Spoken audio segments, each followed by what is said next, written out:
Crime વૃદ્ધ મહિલાને નિશાન બનાવતી ગેંગનો પર્દાફાશ કર્યો।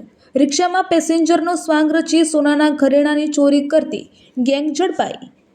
કુલ 4 આરોપીઓને ઓટો રિક્ષા સહિત ઝડપી પાડ્યા। ₹12.57 લાખના સોનાના ઓરિજિનલ ઘરેણાંનો મુદ્દામાલ જપ્ત। રાંદેર, અડાજણ, પાલ અને જહાંગીરપુરા વિસ્તારમાં સક્રિય ગેંગ। મહિલા આરોપી બાળક સાથે બેસી વિશ્વાસ જીતી ચોરીને અંજામ આપતી। વૃદ્ધ મહિલાને નિશાન બનાવી બંગડી, મંગળસૂત્ર અને ચેન કાપી ફરાર થતા જહાંગીરપુરા વિસ્તારમાં તાજી ઘટનાઓનો પણ ભેદ ઉકેલાયો। પોલીસની સતર્ક કામગીરીથી અનેક અજાણ્યા ગુનાઓનો પર્દાફાશ। Reporter Rajubhai Sukhadia. Surat crime branch દ્વારા ઓર્ગેનાઇઝ ગુનાઓ શોધી કાઢવા માટે સતત પ્રયત્નો કરવામાં આવતા હોય છે।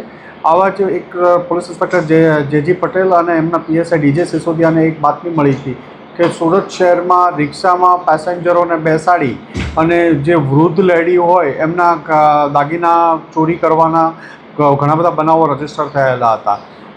આ ગુનાના વર્કઆઉટ કરતા હતા એમાં પોલીસ ઇન્સ્પેક્ટર જેજી પટેલ અને ડીજે સિસોદિયાને બાતમી મળી હતી કે મૂળ પાલીતાણાના અને હાલ કઠોર વિસ્તારમાં રહેતા 4 લોકો આજે અહીંયા સુરતમાં કરવામાં આવવાના, જહાંગીરપુરા વિસ્તારમાં આવવાના છે રિક્ષા લઈને ચોરી કરવા માટે।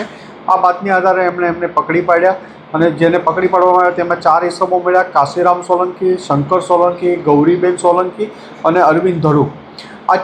જેમાં કાશીરામ, શંકર અને ગૌરીબેન ત્રણેય સંબંધી થાય છે। શંકર સુરત વિસ્તારના કઠોર વિસ્તારમાં જે ખેતીની જમીનમાં ભાગિયા તરીકે કામ કરે અને આ લોકોને પાલીતાણાથી અહીંયા બોલાવી અને રિક્ષા એક જૂની વેચાતી લઈ આવે। વેચાતી લઈ પેસેન્જર તરીકે શંકર રિક્ષા ચલાવે અને બાકીના 3 જણા રિક્ષામાં બેસે।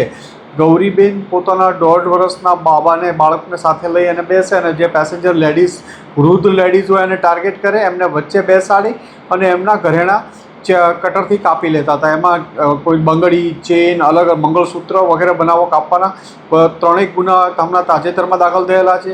જેમાં જહાંગીરપુરા, પાલ અને અડાજણ વિસ્તારમાં આ લોકો પાસેથી 12.5 લાખ કરતાં વધુનો મુદ્દામાલ, બંગડીઓ અને કાપેલા મળી આવેલા છે અને સુરત શહેરના 14થી વધુ ગુનાઓ કરેલાનું એ લોકોએ અડાજણ, પાલ અને જહાંગીરપુરા વિસ્તારમાં 14થી વધુ ગુના કરેલાનું કબૂલાયું છે। આ લોકો વિરુદ્ધ અગાઉ પણ ગુના દાખલ થયેલા છે અને હાલમાં એમની પૂછપરછ ચાલુ છે।